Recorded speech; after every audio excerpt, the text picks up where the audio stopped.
This bill be now read a second time, and I call the honourable member for Lyne. Thank you, Mr Deputy Speaker. The Rural Research and Development Legislation Amendment Bill is a very important piece of legislation for a very important sector of our economy. The extent of research and the impact of the rural development corporations is profound.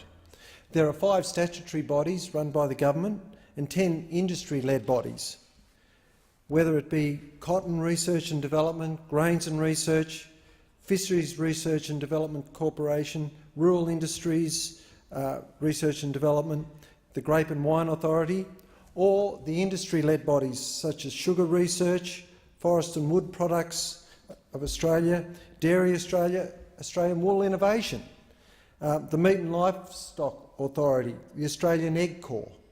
All of these bodies are doing an essential task for the good functioning and the growth and development of Australia's primary industries. As the member for Riverina just alluded, a lot of people focus on the gross domestic product being centred around the metropolitan centres, but I remind this House that it's wealth creation that builds the capital that is then circulating in the GDP. A lot of our gross national product is all onshore. Some of the essentials of wealth creation are missed when you look at GDP figures. It's more of a reflection of turnover. An economy is great if you've got a bigger GDP, but somewhere along the line the nation has to produce wealth, and it starts with our primary industries, whether it's agriculture in this instance or in the mining industry, where it starts with a bit of dirt, you mine it for a mineral. Same with agriculture.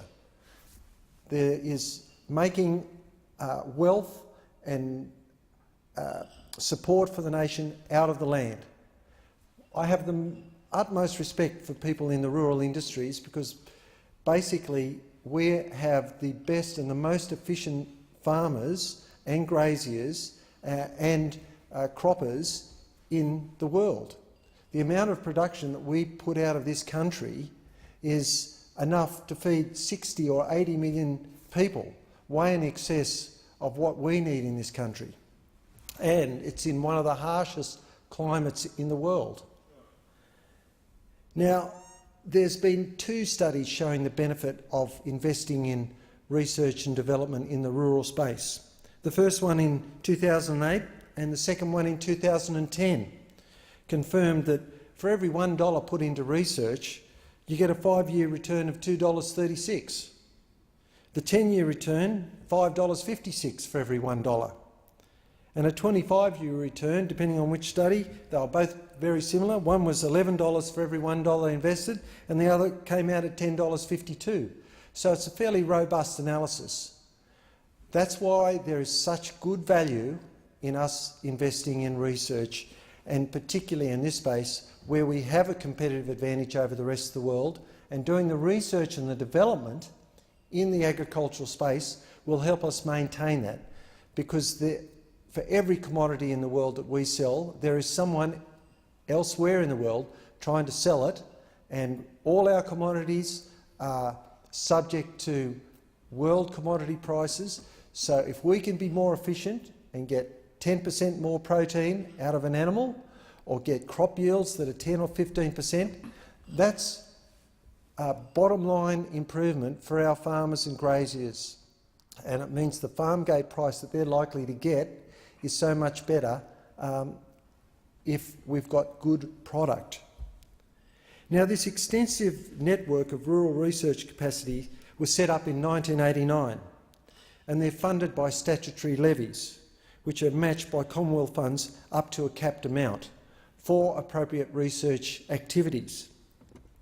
Now, the cap is based on the relevant industry's gross value of production. The Fisheries Research and Development Authority receives contributions from the Territory, or the Northern Territory, and the states. No doubt you all appreciate that some of the fishery goes on within state sphere of influence, way out to our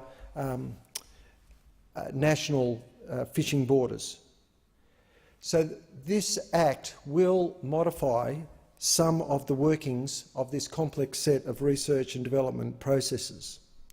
It will affect the Primary Industries Research Development Act, the Sugar and Research Development Act and the Australian Grape and Wine Authority Act, just to name a few, so that the government, which pays the fees for all the international bodies and similar peak bodies, advisory bodies around the world, are paid for by the Commonwealth Government. And this legislation will allow the government to recoup those fees from the relevant development corporations. Now that seems harsh, but Mr Deputy Speaker, all these changes in finances are predicated on us because we are committed to getting the budget back under control. We inherited such a fiscal mess that we've had to make these hard decisions.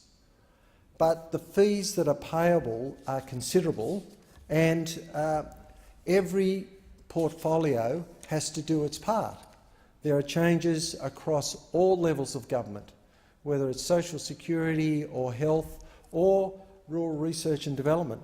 Some of these fees, for instance, in the fisheries RDC, it's almost $1 million a year. Sugar research, $160,000.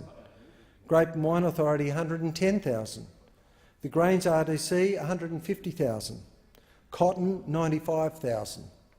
Now the fisheries, because we are an island nation and our fisheries surround us, we have to keep track of what's going on with the other fishery bodies for the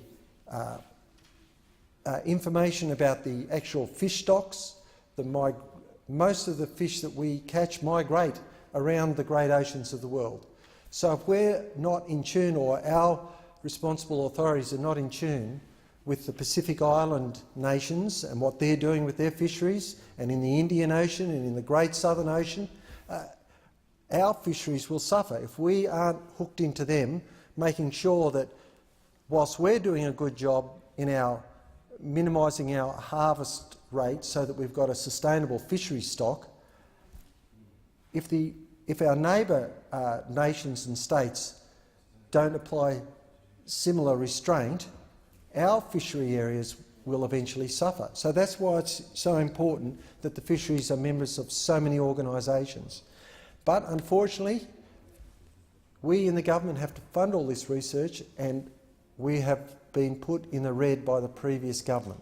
So that's why we're just taking responsible, measured steps to help with at least this portfolio bring things back into the black.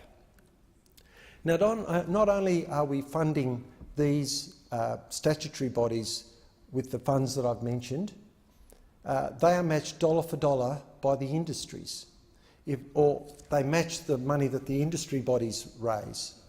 And all up, along with our research for profit initiative, which includes another $100 million, there's $250 million a year being spent in rural research and development. Now, the announcement 12 days ago by the Minister for R&D Innovation and R&D for Profit program is putting $100 million out there for all these 15 research and development corporations, whether they're industry-owned and run or they're statutory ones. They will be competing for these funds. So it is a competitive process. The people with the best hypothesis or business case will be the beneficiaries of it. But again, all this research over time leads to better product, better returns for the grower, for the producer, and better take-home pay for that industry or for that individual. What we need is a secure long-term funding setup, and this is a minor change, making them pay for the fees to be members of these other associated international bodies. But we're also trying to reduce some of the cost burdens and the regulations that they face. Regulations always have a financial impact, no matter what industry you're in. So we have modified the requirements for these statutory bodies to have to go through the cost of tabling reports every year. They still have to keep their papers in order, but there is a financial cost. Some of these reports run costs into the hundreds of thousands to produce and publish and then table.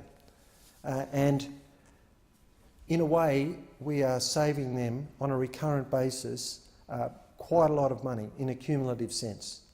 The other thing that's mandated by the existing legislation that this legislation will amend is the requirement to have coordination meetings.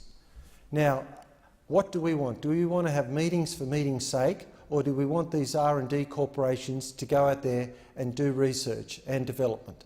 And I can say I would much rather have RDC spending all their energies organising research and marketing for their industry rather than having endless meetings coming here to Canberra and going in the merry-go-round of meetings. So I am sure there are better ways to coordinate this research than having another meeting in Canberra. They are well-staffed and well-credentialed bodies, and I'm sure they'll know what to do. Now, in my electorate, whether you're a dairy farmer on the Comboyne Plateau or down in the Manning Valley or in the Lawn Valley, out there producing up to a quarter of the state's milk, you would be reassured that Dairy Australia, in this instance, is doing research and developing marketing and innovation that will help you on your farm. I mean, a quarter of the state's milk in one reasonably small geographic area. Incredibly productive. But it is incredibly productive because 10 and 20 and 30 years ago there was extensive research that led to the productivity that our farmers have now. With herds of 750 on one lot of farms up there on the Comboyne Plateau, that is a huge undertaking. 350 in another. Similar herds down in the Manning Valley, all highly productive undertakings with cutting-edge technology. All of that, if you were to walk in, people can look at it superficially and say, oh, that's easy, you just get them out there and milk them. But there is so much research that has governed the productivity increases over the last 2 or 3 generations, whether it been genetics or crossbreeding or fodder development, fertilisation regimes, irrigation innovation, it all comes down to a cumulative impact. I know my beef producers, whether you're in the abattoir at Wingham or in the processing plant at Warhope, or whether you're just a beef producer yourself, all that genetic improvement that's gone over the generations, Meat and Livestock Australia and other bodies before them, the CSIRO, did decades of research into making our production of meat and livestock more efficient. And that's why in the Wingham area, for instance, the abattoir is the single biggest employer. And that efficiency is what gives them good product to export to Korea, to Japan, to Hong Kong. That's why they're able to employ that many people. And my colleague, the member for Cowper, he relies on the same industry. He has a branch of that processing plant up in his electorate. The ramifications of supporting R&D in the rural research space is very extensive.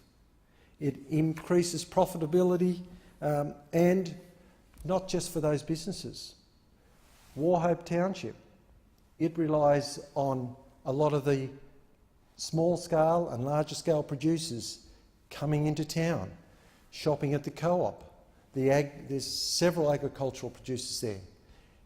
In the Manning, the biggest industry outside the health industry is the dairy industry. It is the shining light of productivity.